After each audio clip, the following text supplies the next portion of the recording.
cinématographique, la liberté. Liberté!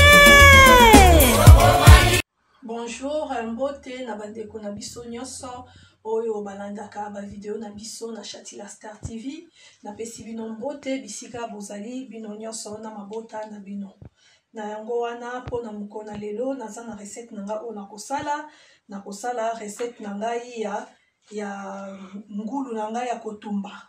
Ngulu nanga na kotumba yango na barbecue. Na kotumba na barbecue libanda ya ndaku donc na makala na mbabola ndenge totumba na Kishasa ndenge na kotumba ngulu nangai o na kosala lelo. Na yango wana pona kotumba ngulu nangai na kotumba lelo na barbecue na kozala na posa ya ngulu nangai yangoyo ngulu nangai ezali mutu ya ngulu na viande kaka ya ngulu na poso na kosala yango na ko mélanger yango ensemble boye. Na yango wana pona kotumba ngulu nanga na kozala na besoin déjà ya citron oyo na kosukolela ngulu nanga ndenge eza ya mobesu boye na kosukola yango na citron po ezala kitoko elongola microbe nyonso oyo eza na kati ya ngulu. Donc na kosukola yango na citron. Na yango wana pona kosala ba épices na ngai o na kosalela ngulu na kotumbela ngulu na ngai na barbecue na kozala na besoin ya moutarde na kozala na besoin ya ail na ngai eza ya râpé na kozala na besoin ya tangawizi besoin ya cube na ngai na kozala na besoin ya épices na ngai o 4 épices o eza na muscade na kati eza na clou de girofle eza na tangawizi et puis ezali na cannelle. Donc yango na kotia na kati ya ngulu na ngai o na kotumba na barbecue na kozala lisusu na posa ya céleri naza na posa ya tomate na ngai ya linzanza naza lisusu na posa ya vinaigre na ngai vinaigre de vin oyo na kozala na besoin ya ata ngulu ebimisaka mafuta mais na kozala pe na besoin ya mafuta moke mpona ngulu pe ezika te ntango na kotumba yango na makala. Na yango wana pe na kozala na besoin ya mungwa. Na yango wana sikoyo pona kosukola ngulu nanga na koya kozwa ngulu nanga na kotia yango na bassin na ngai boye pona kokende kosukola yango. Na kokende kosukola ngulu nanga. Ngulu boye ezali ebele mingi tokolia ngulu oyo te tokosilisa yango mbala moko non. Tokolia yango mbala moko te po tosilisa po eza ebele tokoka kolia te eleki ebele mingi. Na yango wana lokola na kotumba yango na makala ya moto ekosenga na bimisa barbecue libanda natia makala na pelisa moto donc soki natumbi musuni ya muke tokolia yango mbala moko eyosala eza ekopesanga misala ebele pour rien mpona kotumba na makala mpona asalaka musuni ya muke. Na yango wana ntango na kosala viande na ngai ndenge na kotumba yango boye na makala na barbecue donc natumbi viande na ngai ebele boye mpo soki tolie oyo ekotikala ndenge nzambe akobatela biso mokolo mosusu na kotia yango na frigo ou na kokongele yango tokobimisa ekozala kaka neti ya sika tokolia yango na préféré nasala mbala moko boye ebele boye mpona kolamba eza te ke tokosisa na nyonso na mbala moko mpona esala ngai baperte ya kopelisa moto te. Na yango wana sikoyo baingrédient na ngai nyonso nakoya komixe yango na komixe baingrédient na ngai nyonso na mixeur na nga. Na yango wana sikoyo nakokende kokata citron na ngai mpona kokende kosukola viande na ngai ya ngulu. Nazo kosala kotobola citron boye po mai nyonso ebima bien na ngulu po il faut penza ngulu ezwa citron bien bango pe baza na citron te bokoki kotia vinaigre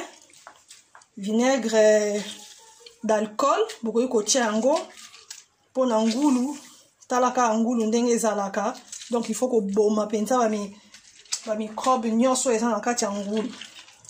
Donc nakokende kosukola ngulu na nga na kolongola yango na kosala yango bien na kogratte bien bisiko esengeli kogratte na kolongola yango biloko nyonso esengeli kolongola na mutu ya ngulu oyo toliaka te. Donc na yango wana nazofina citron na ngai na ngulu mpona kosukola ngulu na nga tolia ngulu ya kitoko. Nazotia ngulu na ngai nazo kolongola nazo kozwa ba jus nyonso ya citron mpona perdre te na poso. Nasopi yango na ngulu na nga boye.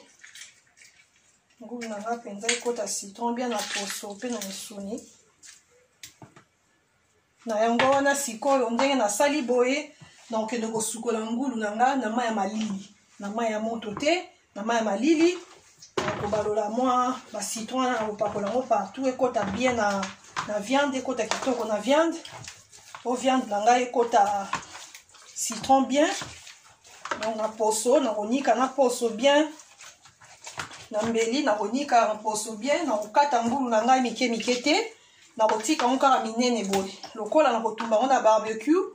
Donc il faut ngulu na ngai ezala minene po epesa ngai moyen ya kobalola yango bien ntango nakotia yango na moto. Donc nakonika poso ya ngulu boye. Nakonika yango nakolongola yango basalite oyo bamino oyo nyonso nakolongola nyonso. Oyo nyonso esengeli kolia te nakolongola na ngulu. Nakosukola ngulu na nga kitoko. Na yango wana sikoyo nakei kosukola ngulu na nga. Nasisi kosukola ngulu na ngai. Oyo nakotumba ngulu na nga na barbecue. Nasukoli ngulu na nga kitoko. Nazwaki temps mpenza ya konika ngulu na nga bien. Na trempe yango na mai ya mwa moto makasi te mwa tiède. Esukolami kitoko ndenge bozomona boye na video. Donc na yango wana pe nakati ngulu te, eza kaka mibimba nde nalobaki mpona esunga nga ntango nandobalola yango etungisa nga te na barbecue. Nabalolaka kaka ozwi kaka mosuni mbala moko obaloli ke ezala ya mike mike. Donc na yango wana sikoyo nakoya kotia vinaigre na ngai de vin. Nakosopela yango vinaigre. Nakotia vinaigre na ngai. Nasopeli vinaigre na nga. Na yango wana sikoyo nakoya kosala konika komixe ba épices na ngai nyonso oyo nako assaisonner yango ngulu na ngai. Na yango wana na kati ya mixeur na ngai natie mwa mai na kati. Natie mwa mai na kati ya mixeur. Natie mwa mai po soki naniki biloko enikama bien. Natie mai nakoya kokata tangawisi, gingembre na nga na kati yango. Nazokata gingembre na nga mpona nga assaisonner ngulu na nga. Viande de porc na nga oyo nakotumba lelo. Nakokata na céleri. Nakati céleri. Nazokata céleri na ngai mpona viande na nga oyo nakotumba na barbecue. Totumba yango mpena toprofite na moi ndenge moi ezobima nango towana ete. Totumba yango mpena na makala moto na fo mpe na nango bien me na makala moto mpenza epesa goût ya makala. Natie boye. Après nakoya komixer.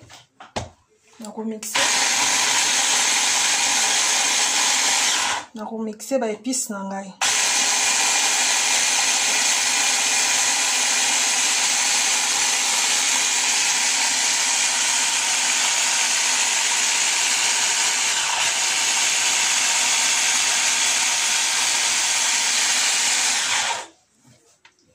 Nakomixer yango lisusu.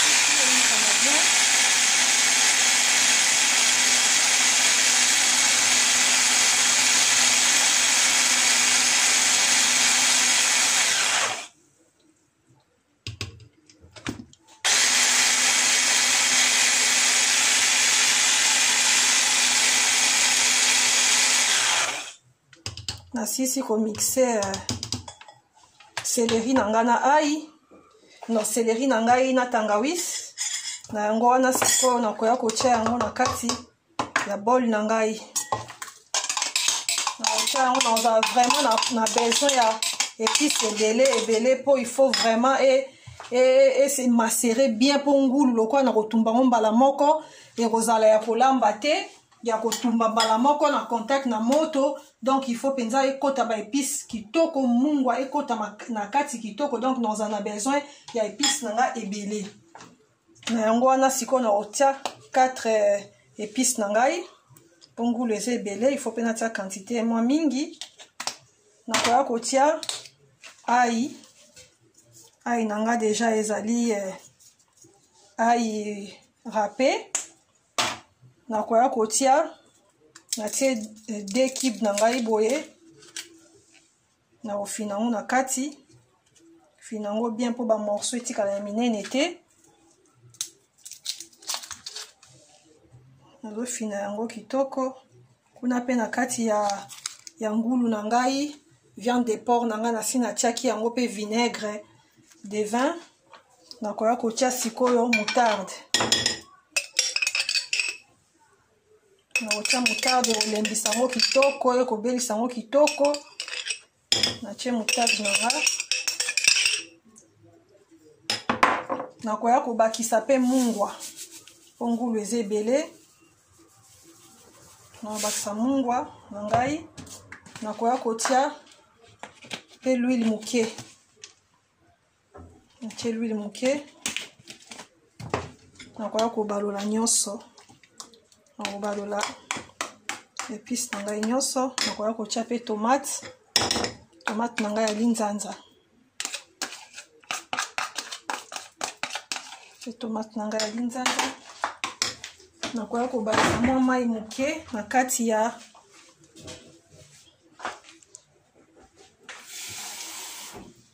ba épice nangai. Nabakisa mai. Nazozwa mai. Wana kobakisa na ba épice nangai. Bakisi mai po naza vraiment na besoin ya épice ebele. Faut ezala penza ekota bien na viande nanga de porc nazo sala ya kotumba. Ngulu ya kotumba il faut ezala na épice ebele po mungwa ekota kitoko, po épice ekota kitoko po ebela bien. Ezala na goût ya kitoko. Nazo balola épice nanga. Na obakisa mai. Nazo balola épice nangai.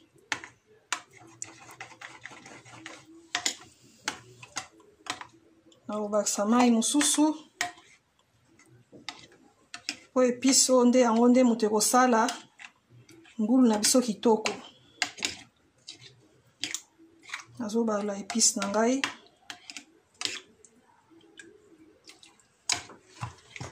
Pona kotia na kati ya ngulu nangai o na kotumba na barbecue.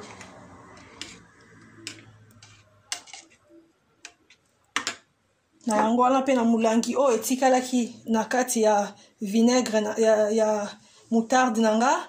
Na okendo kotia mwa mai muke po nani moutarde ndambu vinaigre kanga minga boendeni. Pona bakisa mwa mai muke na kati ya moutarde na récupérer ba moutarde nyonso o etikali. Bakisi mai nanga na kati ya mulangi ya moutarde. Na oningisa yango boye. Na koya kozwa sikoyo ngulu nanga. Na koya kosopela yango. Naza kobalola ba épice nangai o natiaki na kati ya ngulu po ba épice nangai ngulu nanga lokola eza misunya minene ekota penza mungwa kitoko. Donc pour soki na tiango pe na marinade ebele boete, marinade donc soupe oyo ebele boete, sauce oyo ngulu ekokota mungwa te. Donc il faut ezala soupe ebele boye.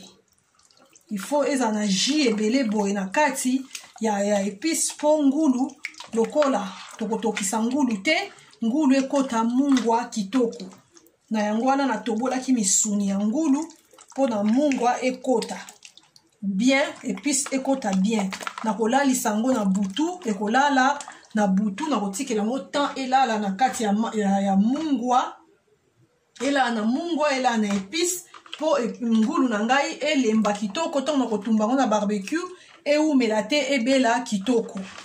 na yango wana sikoyo na air moko ngulu na ngai yango natikaki na moto natikaki na ba épices tout mobimba donc ngulu na ngai ebe koti mungu mpona ba épices donc dès que nalobaki na kotumba yango na barbecue donc napelisaki moto na nga na barbecue na nga natiaki makala moto napelisi moto yango wana sikoyo naye kotia ngulu na ngai yango natie na moto donc natie ngulu boye nakoloka kotobola ngulu nandotobola ngulu nandotobola ngo boye na bato oyo na batumba ngulu te bao na bayebi te ndeni basaisonaka ngulu na ebandeli ya video na asaisonaki ngulu na façon na ngai ndeni nasalelaka donc bao mpe baza na barbecue te bokoki mpe kosala yango na four na biso na ndaku donc ngai nakola mo ebimi boye on abaki nasala ngai na barbecue na ngai libanda donc na yango wana nde natie ngulu boye eza deja ya kolemba na ba épices nyonso natiaki ba vinaigre nyonso natiaki ekolembisa ngulu na ngai kitoko na yango wana nakotika yango nakozipa mofiniku na nga boye po ngulu ebela kitoko nakondaka kobalusa ngo de temps en temps kobalusa kotala ngulu na ngai wana tokoya kotala yango à tout de suite ngulu na ngai natikaki na moto nazalaki kotala yango de temps en temps nabandaki kotobola yango po ebela bien po ebimisa bamai nyonso bamakila nyonso donc ngulu na ngai ebeli kitoko yango wana sikoyo namoni ngulu na ngai ebeli yango wana sikoyo nakokende kokata ngulu na ngai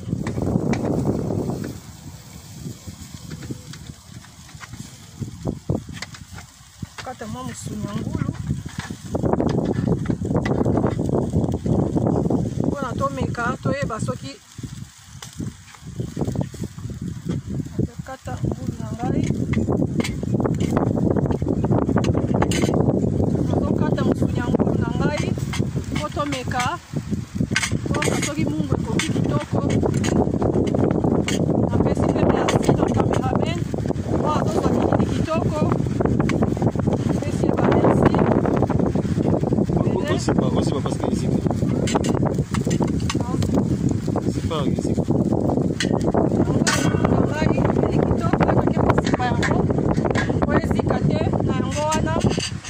nakoya komeka mwa musuni ya ngulu mpona okateli epe amekisa mpe cameraman ameka mpona biso yango ebeli mpona lelo komona biso awa ya ngulu ya komeka na barbecue wana tokutani mbala na nsima ciao ciao